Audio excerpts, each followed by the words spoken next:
And welcome back to Deadliest I'm sorry, no. Welcome to Balcony Views with VJ. That's a different show. All right.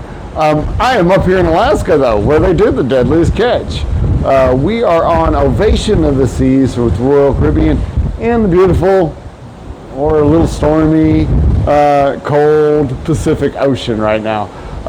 We've had a great time. This is our last day. It's a sea day. It's our sad day. It's our packing day. But I thought I'd come to you guys and do some excursions. I've already taped a couple. You'll see me saying the same thing. I'm sorry. At any rate, this one is about an excursion we did in Skagway. It was the Skagway Streetcar Tour, or the Streetcar Tour, Skagway Tour, whichever, one of those things. It was like a bus, kind of a big 1929, I believe they said, some kind of bus. It was not bad. It was not great, but it was not bad. It wasn't totally the tour guide's fault, although my brother and my daughter will tell you that it was. I didn't think so. They only think so because she told us the same stories that we had heard on a previous excursion, because we did. Well, that kind of sucks.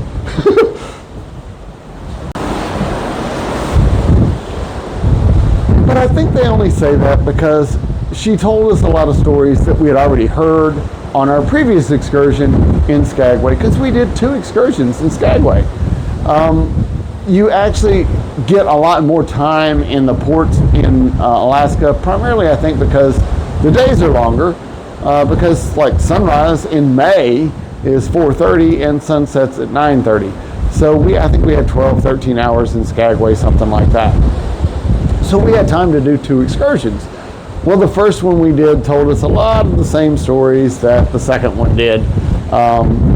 And that might be why my brother and my daughter think that.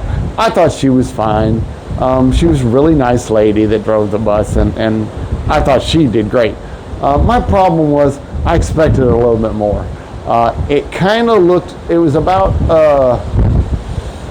Warren G. Harding. It was a president's tour to Alaska, or specifically to Skagway. And it looked kind of like it might be like a 40s kind of thing, and like, who knows, maybe mob people will get on the bus or something. I don't know. I don't know what I expected, and I guess my expectations are on me, not on them. It's not their fault that I expected something different. But looking at the tour, it just looked like it would be something a little more like that. And she was dressed in period clothes, but that was it. I think we had 4 stops. It wasn't extremely expensive, so you kind of get what you pay for. The first stop was really kind of cool. She took you up on a hill, and you got a really good view of Skagway. The last stop was the cemetery, where I'm not going to tell you the whole story in case you want to go, but I'll just say it's about Soapy Smith. If you're interested, check him out. But it's about where he's buried and another guy, the guy that killed him, and how that all went about. And the story was fine, but we'd kind of already heard most of it. It was a kind of an okay tour. It wasn't bad. It just was kind of I could have saved the money and just walked around Skagway. And that's another thing. Skagway's not very big.